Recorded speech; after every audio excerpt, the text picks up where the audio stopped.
Bàជំរាបសួរនិងសួស្តីប្រិយមិត្តទាំងអស់គ្នាបាទសូមស្វាគមន៍មកកាន់ Channel របស់ខ្ញុំម្ដងទៀតបាទអញ្ចឹងនៅក្នុងវីដេអូនេះយើងនឹងមកស្វែងយល់អំពីអត្ថប្រយោជន៍របស់មើមត្រាវចំពោះសុខភាពបាទមនុស្សជាច្រើនស្គាល់មើមត្រាវថាជាអាហារដែលអាចយកទៅស្ងោរចំហុយឬក៏យកទៅធ្វើបង្អែមបាទជាទូទៅគឺយើងមិនដឹងពីអត្ថប្រយោជន៍ក៏ដូចជាអាហារូបត្ថម្ភរបស់វា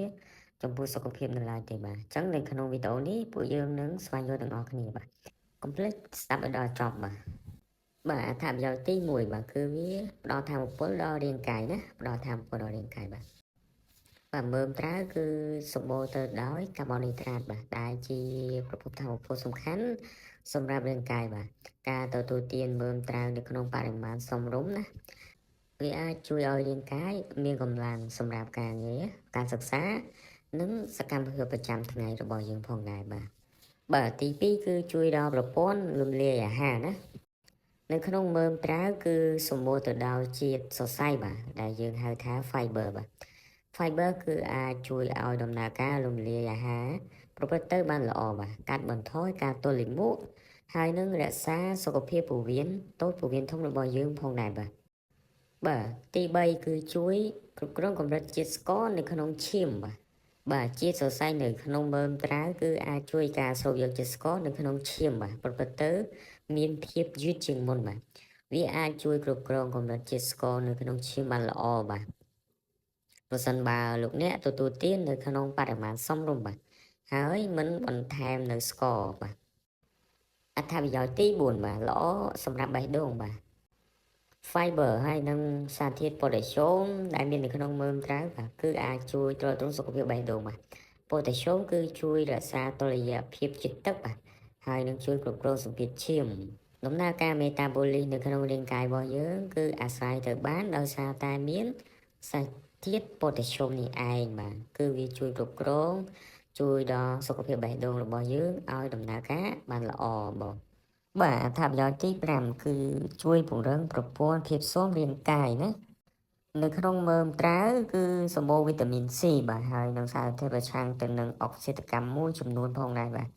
ដែលវាជួយការពារកោសិការបស់យើងពីការខូចខាតបាទហើយនឹងគ្រប់គ្រងប្រព័ន្ធរាងកាយរបស់យើងឲ្យដំណើរការបានល្អបាទទី6គឺជាអាហារសម្រន់ត្រាវគឺអាចធ្វើជាអាហារសម្រន់របស់លោកអ្នកបានបាទដោយសារមានជាតិសរសៃខ្ពស់បាទមើមត្រាវអាចធ្វើឲ្យអ្នកមានអារម្មណ៍ថាឆ្អែតបានយូរបាទវាជាជម្រើសល្អសម្រាប់អ្នកដែលចង់គ្រប់គ្រងទម្ងន់បាទដោយជំនួសអាហារកែច្នៃដែលមានជាតិស្ករនិងជាតិខ្លាញ់ខ្ពស់ណាបាទអត្ថប្រយោជន៍ទី7បាទចុងក្រោយគឺវាមានវីតាមីនហើយនិងសារធាតុរ៉ែសំខាន់មួយចំនួនផងដែរណាមើមត្រាវមានវីតាមីន B6 បាទម៉ង់ហ្គាណេសប៉ូតាស្យូមម៉ាញ៉េស្យូមហើយនិងទង់ដែងបាទសារធាតុចិញ្ចឹមទាំងនេះមានតួនាទីជួយដល់ការបង្កើនថាមពលការធ្វើការរបស់សរសៃប្រសាទសាច់ដុំហើយនិងរក្សាឆ្អឹងឲ្យមានភាពរឹងមាំបាទដោយដែលបានពណ៌នាខាងលើអំបញ្ញមិញអញ្ចឹងបាទមើមត្រាវគឺវាមានផលប្រយោជន៍យ៉ាងច្រើនចំពោះសុខភាពរបស់បងប្អូនបាទប៉ុន្តែយើងគួរតែមានការប្រុងប្រយ័ត្នខ្ពស់ណាបងប្អូនមិនគួរទទួលទានមើមត្រាវឆៅទេបាទព្រោះវាមានសារធាតុណាដែលធ្វើឲ្យបងប្អូនរមាស់មាត់និងបំពង់កផងដែរបាទបងប្អូនគួរតែចម្អិនវាឲ្យបានឆ្អិនល្អបាទមុននឹងទទួលទានបាទក៏គួរបរិភោគក្នុងបរិមាណសមរម្យដែរបាទនិងរួមជាមួយអាហារចម្រុះផ្សេងដទៃទៀតបាទដើម្បីទទួលបានអាហារូបត្ថម្ភខ្ពស់គ្រប់គ្រាន់សម្រាប់រាងកាយបាទ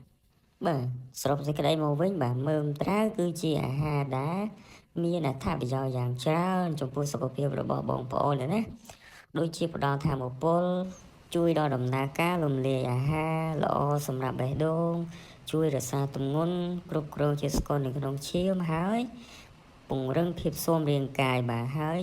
ពិសេសជាងនេះទៅទៀតណាមើមត្រាវគឺជាអាហារសម្រន់ដ៏ល្អបំផុតបាទសម្រាប់បងប្អូនប្រជាកសិករខ្មែរយើងការទទួលទានមើមត្រាវបាទដែលចម្អិនបានល្អត្រឹមត្រូវនិងនៅក្នុងកម្រិតមួយសមស្របបាទអាចជាផ្នែកមួយនៃរបបអាហារដែលមានសុខភាពល្អសម្រាប់បងប្អូនផងដែរណាដោយដែលបានរៀបរាប់ខាងលើអំបញ្ញមិញអញ្ចឹងបាទវាមាន ទាំងអត្ថប្រយោជន៍ហើយនឹងមានប្រការដែលគួរឲ្យជៀសវាងមុននឹងបងប្អូនសម្រេចចិត្តទទួលទានមើមត្រាវបាទចុងក្រោយសូមអរគុណសម្រាប់ការទស្សនាវីដេអូនេះបាទប្រសិនបើទាំងអស់គ្នាយល់ថាវីដេអូនេះមានប្រយោជន៍សូមជួយចុច like share ហើយនិង subscribe channel របស់ខ្ញុំផងបាទដើម្បីទទួលបានវីដេអូថ្មីបន្ថែមទៀតទាក់ទងជាមួយនឹងប្រភេទបន្លែផ្លែឈើល្អសម្រាប់សុខភាពរបស់យើងបាទ ចង់សូមអរគុណសូមជម្រាបលាជួបគ្នានៅវីដេអូក្រោយបន្តទៀតបាទ